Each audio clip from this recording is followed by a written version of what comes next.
సిబిఐకి అప్పగించారు. మీ అభిప్రాయం ఏంటి? మంచి పని చేసిండ్రు. వాళ్ళకు చేత కాదని తెలుసు, వాళ్ళ రిపోర్టు తడకని తెలుసు, వాళ్ళ రిపోర్టు నిలవదనేది వాళ్ళకి అర్థమైంది కాబట్టి ఇలా వాళ్ళు డిజైన్ చేసుకోవడం కోసం ఈ పని చేసిండ్రు. ఏది ఏమైనప్పటికీ కూడా ఖచ్చితంగా సిబిఐ సంపూర్ణంగా ఎంక్వైరీ చేస్తాని, దాన్ని జరిగిన అక్రమాలను వెలికిస్తాననే విశ్వాసం మాకుంది.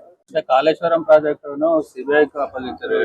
మీ అభిప్రాయం ఏంటి? మంచి పని చేసిండ్రు. వాళ్ళకు చేత కాదని తెలుసు, వాళ్ళ రిపోర్టు తడకని తెలుసు, వాళ్ళ రిపోర్టు నిలవదనేది వాళ్ళకి అర్థమైంది కాబట్టి ఇలా వాళ్ళు డిజైన్ చేసుకోవడం కోసం ఈ పని చేసిండ్రు.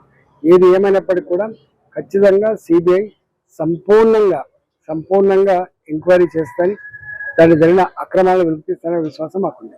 కాళేశ్వరం ప్రాజెక్టును సిబిఐకి అప్పగించారు. మీ అభిప్రాయం ఏంటి? మంచి పని చేసిండ్రు. వాళ్ళకు చేత కాదని తెలుసు, వాళ్ళ రిపోర్టు తడకని తెలుసు, వాళ్ళ రిపోర్టు నిలవదనేది వాళ్ళకి అర్థమైంది కాబట్టి ఇలా వాళ్ళు డిజైన్ చేసుకోవడం కోసం ఈ పని చేసిండ్రు. ఏది ఏమైనప్పటికీ కూడా ఖచ్చితంగా సిబిఐ సంపూర్ణంగా ఎంక్వైరీ చేస్తాని, దాన్ని జరిగిన అక్రమాలను వెలికిస్తాననే విశ్వాసం మాకుంది. కాళేశ్వరం ప్రాజెక్టును సిబిఐకి అప్పగించారు. మీ అభిప్రాయం ఏంటి? మంచి పని చేసి